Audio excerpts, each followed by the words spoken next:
Ahí pongo a Dale. grabar.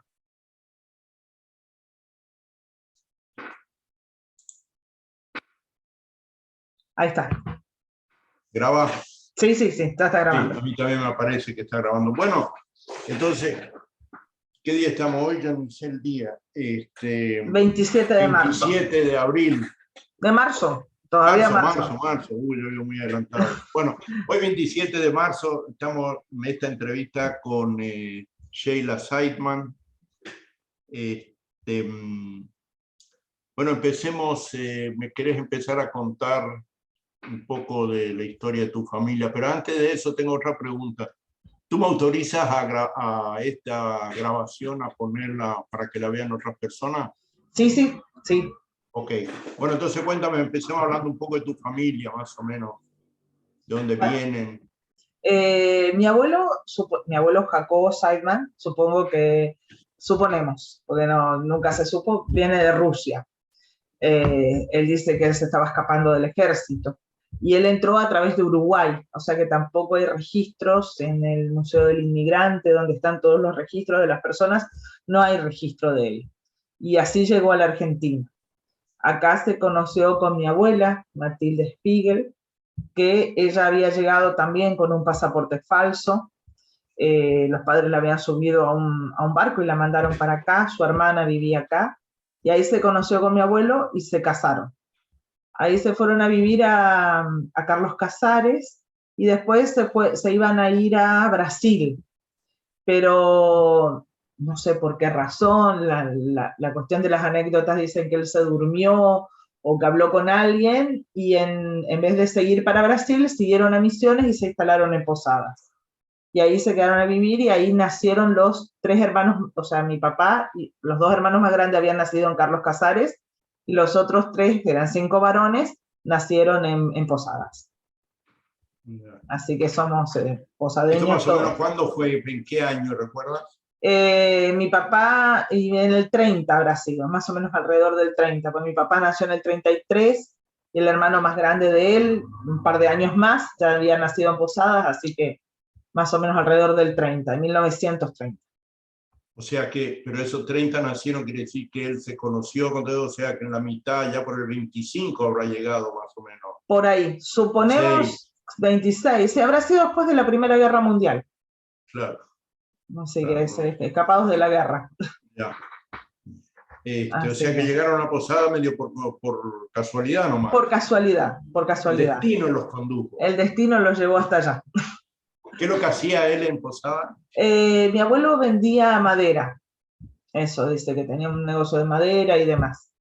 Y bueno, ahí se quedaron. No, por lo que nosotros pudimos averiguar y demás, él no tenía gran participación en la comunidad, pero algo participaba, pero siempre así muy de refilón.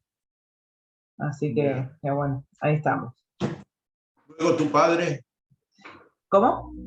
tu papá, Mi papá nació en el 33, en Misiones. en Misiones, en Posadas. Después ellos se fueron a vivir a El Dorado, ahí nació mi tío, el hermano más chico de mi papá, y después volvieron a Posadas cuando los más grandes tenían que ir al secundario, a la escuela secundaria, ahí volvieron a Posadas para que pudieran seguir sus estudios ahí. Y ahí ya se instalaron y se quedaron.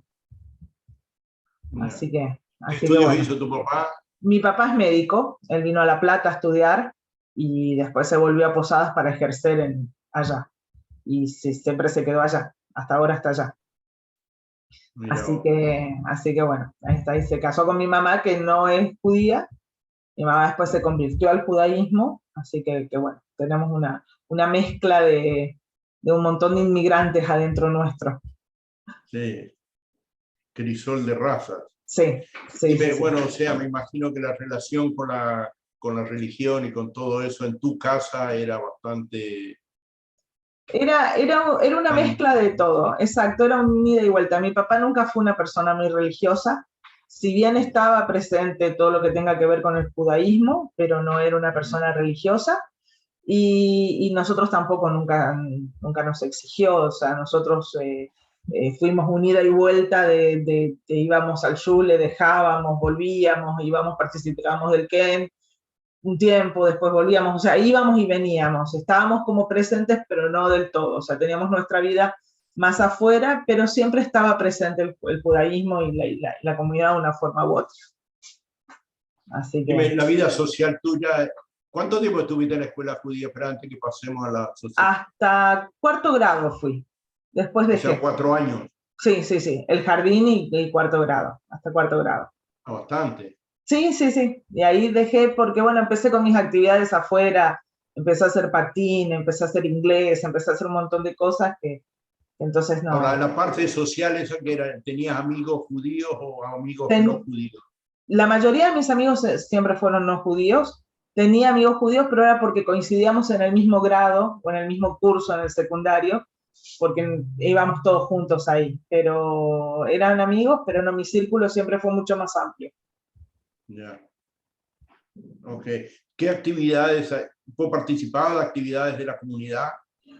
Sí, un tiempo participé en el Ken y después había, así cuando había alguna actividad o algo, me llamaban ya después de más grande, sí, cuando había conferencias y eso a mí siempre me interesó, tiene que ver con lo que yo estudié, entonces siempre iba, pero así siempre era un ida y vuelta, o sea, era un tiempo, después salía, después volvía, así como siempre fue muy, muy así.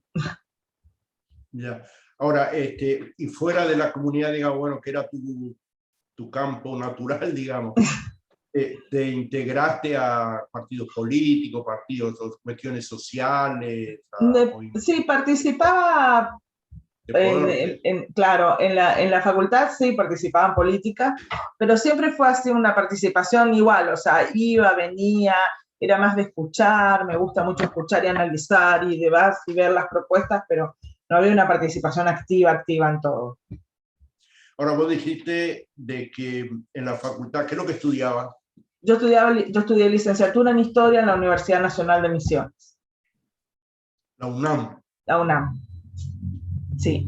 Y cuando tenía que elegir tema de tesis, eh, como siempre me interesó el tema migratorio en general, el tema de todo lo que tenga que ver con los migrantes en el país y lo que son las corrientes migratorias y los tipos de políticas migratorias que se daban en el país, fue que elegí ese tema porque era, digamos, de una forma u otra era lo que más me llegaba y lo sentía como mío.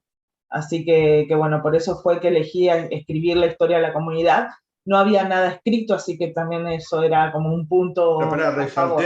resaltemos que Sí, yo creo que tú lo escribiste en 1999, sí, la sí. tesis. O sea, yo creo que es el primer trabajo a nivel, digamos, profesional, Sí, que se hace una investigación y se trata de poner blanco sobre negro, no, al revés, negro sobre blanco, el, la historia de la comunidad y ciertas reflexiones sí. sobre las corrientes migratorias. Yo creo que eso va a pasar a la historia porque es uno de los primeros trabajos. Vamos a decir que hay una Eh, crónica previa, mucho sí, anterior, que la sí, sí, sí, hizo Rapluchanski, mi papá, sí, pero eso fue un trabajo, digamos, amateur. Yo claro, diría que el tuyo es más profesional, ya es más académico. sí, El de, ¿cómo se llama? Era periodista, se dedicaba, escribía notas periodísticas, y así fue como él escribió su uh-huh. crónica. Aquí ya hay un trabajo donde ya hay una estructura, donde ya responde a ciertas, digamos, cánones establecidos Académicos, sí, tenía que tener académicos, una legislativos. estructura, exacto, tenía que tener una estructura específica. Entonces, por eso también está encuadrado dentro de lo que es la especificidad de esa estructura. Como no había nada escrito, había que armarlo, había que ponerle un marco teórico, había o sea, fue como un ¿Qué se trabajo te dio pionero. por elegir este tema? Porque estaba en la elección de tema y justo había conocido el que fue mi director de tesis, el profesor Galante, y bueno, y era como que era mío, como que era algo que estaba dando vuelta en mí, en mis intereses, y bueno, y me pareció que era interesante, no había nada escrito y que devolverle a la comunidad algo que no tenía era también interesante. Y, conseguir los libros y tener los libros y ver todo eso también era interesante. Además, a mí siempre me interesó todo lo que tenga que ver con arqueología, entonces era hacer el relevamiento del cementerio también fue algo importante. Pero tú dices los libros eran principalmente cuestiones De referentes a la actas. historia de la comunidad judía en Argentina. Los libros de actas de la comunidad. Ah, no, Eso vos decís fue, ya la parte investigativa, pero sí. la parte bibliográfica era...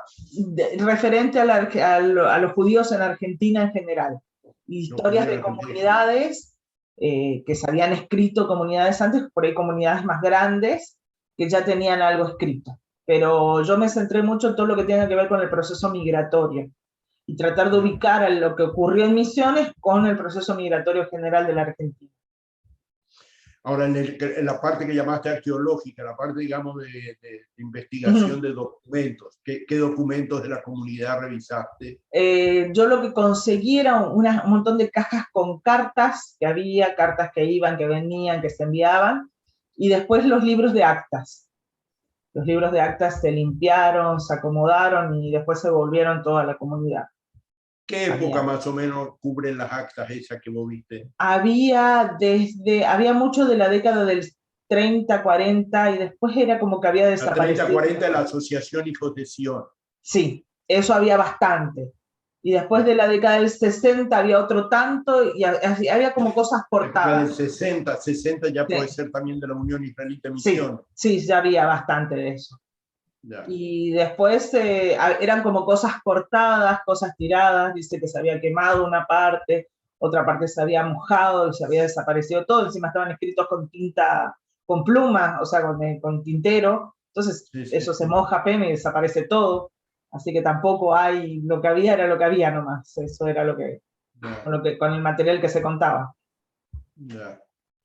Por un lado está bueno que tuvieron digamos, dejaron lo organizaron, lo archivaron de manera que quede algo, pero después, bueno, la conservación ya no fue la mejor. No, de conservación nada, no había. Así que bueno, yo creo que hoy también están faltando muchas cosas y faltan. de eso. No hay, creo que faltaría armar un buen archivo de todo eso, pero habría que dedicarle bastante tiempo para ver y rescatar. Ahora, hablando un poco, lo más interesante son las reflexiones que hiciste sobre en el desarrollo de tu trabajo, o sea, a ver si nos podés comentar los judíos que llegaron a Misiones, que venían atraídos principalmente por... Los judíos que venían a Misiones venían atraídos en un principio era facilidad de comprar tierras, pero en realidad ninguno se dedicó a la agricultura. Ellos se asentaron más que nada en posadas, en Alem había otra pequeña comunidad, pero se dedicaron al comercio más que nada, la mayoría. A la agricultura no se dedicaron. Y otra característica de lo que es la comunidad en Posadas es que primero llegaron a otro lugar del país y después se fueron a Posadas. No fue una inmigración directa, a lo mejor, como ocurrió en otros lugares. Así que bueno, y esa es una de las características que tiene. Yeah. Ahora los que se dedicaron al comercio son en su mayoría a la industria textil, a lo que los ashkenazim decían los shmates. Claro, y lo que tenían, trapos. exactamente. Y después con todas las entrevistas que se fueron haciendo para este trabajo que se está realizando ahora, eran los que estaban en la calle Buenos Aires. Era como que se asentaron todos ahí. El centro y después exactamente. Hubieron algunas incursiones en otras, no solamente de muebles y artículos del hogar y sí, pero más que nada eran todos comerciantes. Y la característica era que habían venido de otro lugar de la Argentina, o sea que muchos ya eran nacidos acá en Argentina. O si no, estuvieron primero una estadía en otra parte. Sí. Ahora, tú hablas de que hay un aislamiento con respecto a las otras comunidades, digamos, de inmigrantes. Si comparamos a la comunidad judía, ¿cuáles son las reflexiones así que te traen que llegaste en ese tipo de comparaciones entre el comportamiento, digamos, de los judíos como comunidad y los no judíos como comunidad, ya sean los italianos, los alemanes, los españoles? Sí, en un principio los sefaradín siempre fueron más cerrados y fueron más de armar su propia comunidad y vivir entre ellos. Los ashkenazim después cuando llegaron tuvieron una apertura más hacia otras comunidades y principalmente no tanto hacia otras comunidades, sino que siempre tuvieron una muy buena relación con la gente que estaba en el gobierno. Sea de facto, sea democrático, o sea, siempre tuvieron buena relación. Eso es algo que hay que destacar que a lo mejor no se dio en otras partes, pero eso era lo interesante que tenían. Si bien tenían hacia adentro una vida importante, comunitaria, también tenían buenas relaciones hacia afuera. A ver, pero digamos, si cuando llegaron los polacos, los españoles, las otras, se instalaron en Misiones, el marco social que ellos se armaron es diferente. Era diferente al marco. Era diferente, porque, por ejemplo, una de las características es que ellos, si bien tenían tipos de asociaciones iguales, de ayuda mutua, porque la ayuda mutua de los españoles o los italianos era muy parecido, o una comunidad como la ashkenazí era parecida, no tenían escuela. En cambio, siempre el judaísmo, desde un principio, tanto los sefaradín como los ashkenazí, era la escuela como algo fundamental que tenía que tener para conservar las tradiciones, para conservar el idioma hebreo después, o para enseñar el idioma hebreo, siempre tuvieron esa cuestión. Y de tener un maestro, era la lucha de las actas que se lee, que tenía que tener un maestro, que el maestro iba a cobrar tanto, que había que venir con él, que había que traer un maestro y demás. O sea, siempre fue la escuela como algo fundamental. No así en las otras comunidades, italianos, españoles y demás, no tenían esa cuestión primordial. Ya, la preocupación por la educación, la transmisión a las generaciones futuras. Sí, sí. Ya. ¿Qué más me puedes agregar? Las diferencias entre las dos comunidades, tú ahí también tienes algunas reflexiones sobre el manejo, la actividad de una comunidad y otra. Sí, generalmente Me refiero a la Unión Israelita de Misiones y la Asociación Hijos de Sion. La Asociación Hijos de Sion, su preocupación máxima siempre fue el cementerio y siempre fueron tener las altas fiestas en el templo y nada más. En cambio, la parte religiosa. La parte religiosa. En cambio, sí, ya de la Unión Israelita se preocupaba más por una cuestión cultural, tenían el salón que funcionaba, tenían la escuela, o sea, era mucho más una preocupación más cultural que religiosa también, pero era como que más abocada a todo eso. Ya. Ahora tú hablas después del traspaso de generaciones, o sea, que había una generación, la primera de inmigrantes que venían con una educación o una formación religiosa mucho más marcada que luego la segunda generación, que ya fueron los que nacieron en la Argentina, que se criaron, se educaron en... Exactamente, digamos, ya los que hablaban bien el español. Sí, ya era más abierta la sociedad y se tomaba la comunidad como un lugar de recreo o de encuentro los fines de semana o algo así. Ya era como que ya la gente se fue integrando hacia las otras entidades que tienen que ver con la sociedad en general. Se fueron integrando y se fueron abriendo. Así también es una de las causas por las cuales después como que se fue perdiendo y se fue achicando la sociedad y era lo que tenían que luchar para volver a juntar a esa gente y que se vuelva a formar, que no se pierda. O sea, yo creo que uno de los puntos fundamentales es que no se pierda, y hay que mantenerlo, hay que conservarlo. Dime, tú terminas el trabajo ya después que las dos comunidades se fusionaron. Sí. No tocas mucho el tema, no sé hasta dónde, si te pregunto algo de en qué medida la situación, las crisis económicas que vivió la Argentina en los 80, en los 90, en qué parte influyó, en qué, digamos, a que las comunidades, una vieron sus arcas reducirse y entonces la necesidad de unirse porque unidos somos más fuertes. Y sí, no, las crisis económicas siempre han golpeado. Eso se ve desde el principio, o sea, siempre fue todo un tema de cómo se iba a mantener el lugar, mantener el lugar, pagar las deudas, la luz, el alquiler en su momento, y después cuando compraron, mantenerlo también el edificio. Y la preocupación siempre fueron los maestros. El mantener al maestro era algo que era, se ven todas las actas, era como que recurrente, había que mantener el sueldo del maestro. Y sí, de una forma u otra ha afectado que gente además mucha gente pues se alejó, gente de mi edad y demás que después se alejaron. Creo que ahora hay como un volver a esas raíces a través de los hijos o de esos hijos. Se han aflojado las cuestiones de los matrimonios mixtos también. Antes era mucho más duro y era mucho más cerrada la cuestión, y creo que tiene que ver con una cuestión de supervivencia. Es decir, bueno, vamos a flexibilizar por acá como para poder sobrevivir. Sí, integrar a estas... A esta nueva gente. Sí. Si no, es una discusión muy vieja esta en el pueblo judío, sí, pero bueno. sí. Pero si Y aquí en no... Israel más que nada, hoy en Israel es una discusión, un debate que ya lleva bastantes años que se está dando respecto al día muy grande de rusos, sobre todo, donde no responden exactamente a los dictados de la religión. Exactamente. Entonces, bueno, ¿qué pasa con esa gente? O sea, bueno, esos son los... aquí inventaron ahora no ahora, ya, pero en los últimos años, los sociólogos inventaron un concepto que es el de la conversión social.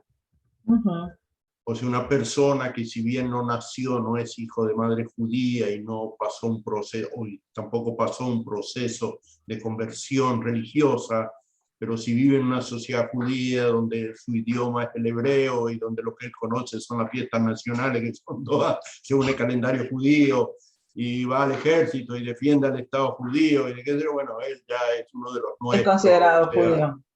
Entonces eso le llaman la asimilación social. Social. De que este chico ya a través de la sociedad, de la vida, de su desarrollo, digamos, vida, se está prácticamente siendo incorporado. Y es un poco lo que pasa, me parece, ahí en la comunidad exactamente, en sí. Argentina, de que sí. Hay gente que se convierte y se integra a la vida social y participa y, bueno, son los que mantienen la comunidad. Exactamente. La integración social también. La integración social. Lo que pasa es que en el momento que se hizo la tesis esa, no había nada escrito. Entonces había que armar un marco teórico y nosotros nos basamos en todos los trabajos que tienen que ver con la inmigración a la Argentina en general, pues hay muchos trabajos, y tratar de encajar a ver dónde dentro de todos esos marcos teóricos podía entrar la comunidad. Eso fue uno de los objetivos que se vio. Como no había nada escrito, no había nada, había que tratar de periodizar y de ver en qué momento de la inmigración en general se podía insertar la cuestión de la comunidad judía como tal. Y también ver que si bien la comunidad judía tuvo un desarrollo propio, no estaba aislado y no era diferente a lo que ocurría en otras comunidades de inmigrantes, que siempre estuvo relacionada de una forma u otra con sus características peculiares, pero que tenía también relación con todo. O sea, que no éramos algo que cayó del cielo, sino que estaba todo integrado dentro de un proceso que se dio en la Argentina a principios del siglo XX, más o menos hasta la mitad del siglo XX. Y se iba a dejar todo abierto como para que después alguien lo continuara. Así que hay que ver después en qué momento se continúa o demás. Dime, tú en un momento también haces ahí algunas referencias a la relación, digamos, de la organización social de tanto las dos comunidades en su relación con las entidades centrales de la Comunidad de Buenos Aires. Sí, siempre tuvieron relación, principalmente los ashkenazim tanto con AMIA como con las otras entidades, y también de estar en conexión y ver lo que pasaba en otras partes del mundo. Además se relacionaban mucho, y creo que hasta ahora sigue siendo así, con la comunidad de Corrientes y de Chaco, que eran por cercanía lo que estaban más cerca. Así que creo que tenían que tener eso para también estar en conexión y saber qué pasaba en las otras comunidades. Yo me acuerdo que nosotros cuando íbamos a los Mahané en verano, íbamos con la gente de Corrientes y de Chaco. Nosotros íbamos mucho menos, digamos, nos uníamos a ellos para hacer un número más grande. Ujú. Así que eso también estaban ahí en relación con ellos. ¿Qué más? ¿Qué quieres agregar? Preguntá si yo hablo, pues, si no. Es que yo me quedé sin preguntas. Ah, bueno. No, hay No. algunas definiciones que yo leí de que yo creo que hoy han cambiado, o sea, la característica de la comunidad, o sea, ya hay un Sí, sí, sí, proceso, sí. digamos, de que se fue desarrollando que ya escapa a los cánones o a las matrices que utilizaste en el trabajo. Sí, es un trabajo que tiene ya sus años, yo estaba sacando la cuenta, son casi 20 años ya. 20 años, más de 20 años. 22, más de 20 años, así que creo que habría que tomar la posta de vuelta y volver a investigar. Lo que pasa es que uno en la vida después lo va llevando por otros caminos y hoy estoy Mira, hoy plenamente en la tomar la posta hoy docencia. es hablar de una sola comunidad, es como al principio. Sí, sí, Hoy sí. es una sola comunidad, hoy hay una sola escuela, hoy hablamos de una escuela, ya no hablamos de un Talmud No. Torah, ya no estamos, los contenidos ya son otros. Incluso de los Calabar y de las fiestas, es como que se ha unido todo y que ya no hay esa diferencia de que si sos sefaradí, que si sos ashkenazí y demás. Hay como toda una cuestión mucho más integrada. Así que creo que habría que volver a analizar y hay que ver en las condiciones en las que estamos hoy también socialmente, a ver cómo se da, porque supongo que también hay como un camino inverso. O sea, muchos de los jóvenes que están allá hoy por hoy están inmigrando a Israel, entonces habría que ver qué es lo que pasa, solo Israel o a otros países del mundo, cómo está. Y si cuando llegan a esos lugares también se integran a la comunidad judía o no, hay que ver también eso.